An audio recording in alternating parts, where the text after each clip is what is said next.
નમસ્કાર વિદ્યાર્થી મિત્રો, ધોરણ 11 માં આપણે નામાના મૂળ તત્વોમાં ભાગ 1 માં આપણું પહેલું જ પ્રકરણ એટલે હિસાબી પદ્ધતિ અને તેના પારિભાષિક શબ્દોની વિગતે ચર્ચા કરી રહ્યા છે.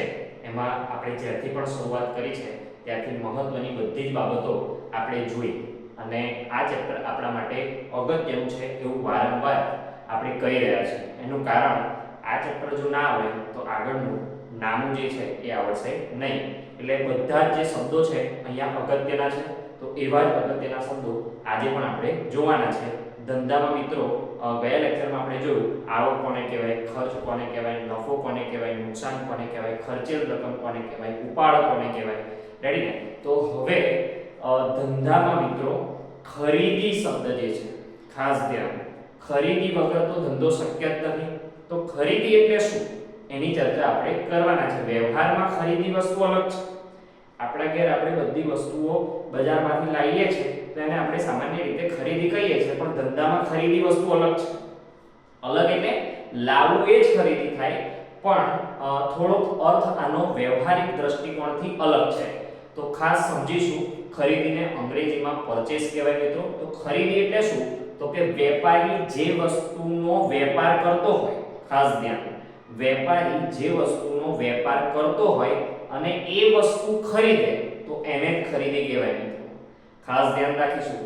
મારી કરિયાણાની દુકાન છે અને એ કરિયાણાની દુકાનમાં હું 10 કટ્ટા ચોખા ખરીદું, 10 કટ્ટા ઘઉં ખરીદું, 10 કટ્ટા મરચાના ખરીદું, તો એ જે છે ખરીદી, એને ખરીદી કહેવાય.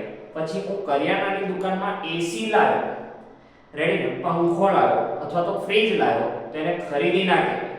ખાસ કેમ કે એ મારી મિલકત છે. આગળ ભણી ગયા, હું ધંધાને ઉપયોગી થવા માટે લાવ્યો છું. તો હું જે વસ્તુનો વેપાર કરું છું એ જ વસ્તુ જો હું ધંધામાં લાવું તો એને ખરીદી એટલે કે પરચેસ કહેવામાં આવે છે. એ ધ્યાન રાખવાનું છે મિત્રો.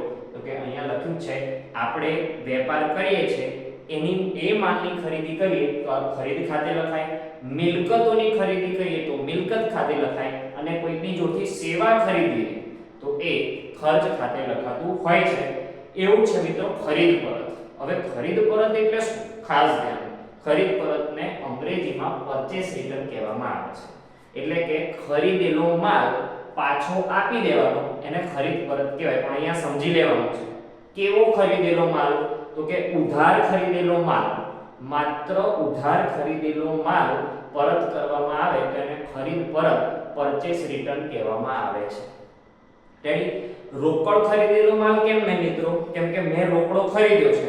માની લો કે ખામીવાળો માલ આવ્યો રોકડો ખરીદેલો અને હું રિટર્ન કરીશ તો મને રોકડા પાછા મળી જવાના છે. તો મળી જાય તો એની કોઈ નોંધ રાખવાની જરૂર નથી. પણ મેં ઉધાર ખરીદેલો માલ છે, કોઈ કારણસર એમાં ખામી આવી છે ને મેં પરત કર્યો છે તો એની નોંધ કરવી પડે. તો એ ખરીદ પરત એટલે શું? તો કે ઉધાર ખરીદેલો માલ પરત કરવામાં આવે તો એને ખરીદ પરત કહેવામાં આવે છે. ત્યારબાદ છે મિત્રો વેચાણ. ખાસ ધ્યાન. તો વેચાણ એટલે શું? તો કે વેચાણને અંગ્રેજીમાં સેલ કહેવાય મિત્રો. તો વેચાણ એટલે શું? તો કે ખરીદ જેવી જ વાત છે. તો કે વેપારી જે વસ્તુનો વેપાર કરતો હોય અને એ વસ્તુનું વેચાણ કરે તો એને વેચાણ કહેવાય. માની લો કે ફરીથી મારી કરિયાણાની દુકાન છે અને મેં મારું જૂનું ફ્રીજ 10,000 માં લાવ્યો તો 5,000 માં વેચી દીધું, તો એને વેચાણ ના કહેવાય. કેમ કે એ મિલકતનું વેચાણ છે, એ મિલકત ખાતે નોંધાશે. પણ મેં કરિયાણાની દુકાનમાં 10 કટ્ટા ઘઉંના વેચ્યા, આ વેચાણ કહેવાય. કેમ? કેમ કે હું ધંધો શેનો કરું છું? કરિયાણાનો. અને એ વસ્તુ જ્યારે હું વેચું છું તો એને વેચાણ કહેવાય છે. અધરવાઇઝ વેચાણ કહેવાશે નહીં. એ રીતે સેવા, સેવાનું વેચાણ કરું તો ઉપજ ખાતે લખાય, માલનું વેચાણ કરું તો વેચાણ ખાતે લખાય, અને મિલકતનું વેચાણ કરું તો મિલકત ખાતે લખાય છે. અને એ રીતે છે વેચાણ પરત. ઉધાર વેચેલો માલ, મેં કોઈને માલ ઉધાર વેચ્યો હોય અને એ માલ પરત આવે તો એની નોંધ કરવી પડે, એટલે એવા માલને વેચાણ પરત કહેવામાં આવે છે. સમજી લેજો. ખરીદીની બાકી છે મિત્રો એ હંમેશા ઉધાર બાકી હોય. એક જ જગ્યાએ જમા આવે છે ખરીદી, એ છે અન્ય માલની જાવકમાં. વેચાણ તો હંમેશા જમા જ બાકી હોય, એટલે વેચાણની જમા બાકી હોય, પણ વેચાણ પરતની ઉધાર બાકી હોય અને ખરીદ પરતની જમા બાકી હોય. તો આ પણ સમજી લઈશું તો જ ખબર પડશે. ત્યારબાદ છે સ્ટોક મિત્રો. તો સ્ટોક એટલે શું? તો કે હિસાબી મુદતના અંતે. હિસાબી મુદત એટલે કઈ? 31/3/2017. આપણું વર્ષ ક્યારે ચાલુ થાય હિસાબી? 1/4/17 અને પૂરું ક્યારે થાય? 31/3/17. એટલે 17 ને ઉદાહરણ તરીકે લીધું છે, કોઈ પણ વર્ષ હોઈ શકે.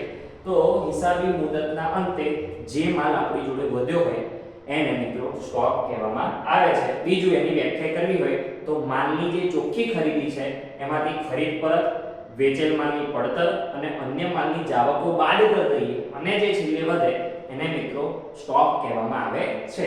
અધરવાઇઝ વર્ષની અંતે જે સ્ટોક હોય છે, ખાસ વર્ષની અંતે 31/3/17 ના રોજ મારી જોડે 50,000 રૂપિયાનો સ્ટોક છે, તો 1/4/17 ના રોજ એ શરૂનો સ્ટોક થઈ જશે.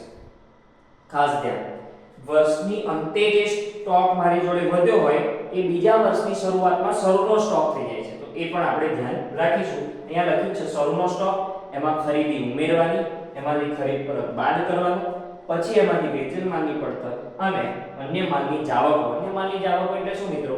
વરસાદમાં માલ પલળી ગયો, ચોરીથી માલ ગયો, આગમાં માલ બળી ગયો. તો આ બધા કેવી રીતે માલ ગયા છે? અન્ય રીતે, વેચવાથી ગયા નથી. તો અન્ય ઘરમાં આવા માલ આપ્યો, ઉપાડથી માલ ગયો, તો એ કયા માલ છે? અન્ય માલની જાવક છે. બરાબર ને? તો એક એવું ટોટલ કરતા જે વધે એને આખર સ્ટોક કહેવામાં આવે છે મિત્રો. તો આ બાબતો આજે આપણે ભણ્યા છે. ફરીથી ખરીદી, પછી વેચાણ, ખરીદ પરત, વેચાણ પરત અને સ્ટોક આ ખૂબ જ અગત્યના પારિભાષિક શબ્દો છે મિત્રો. આ આપણે વ્યવસ્થિત રીતે આપણા ચોપડામાં લખવાના છે. આજે આપણે રાખીએ.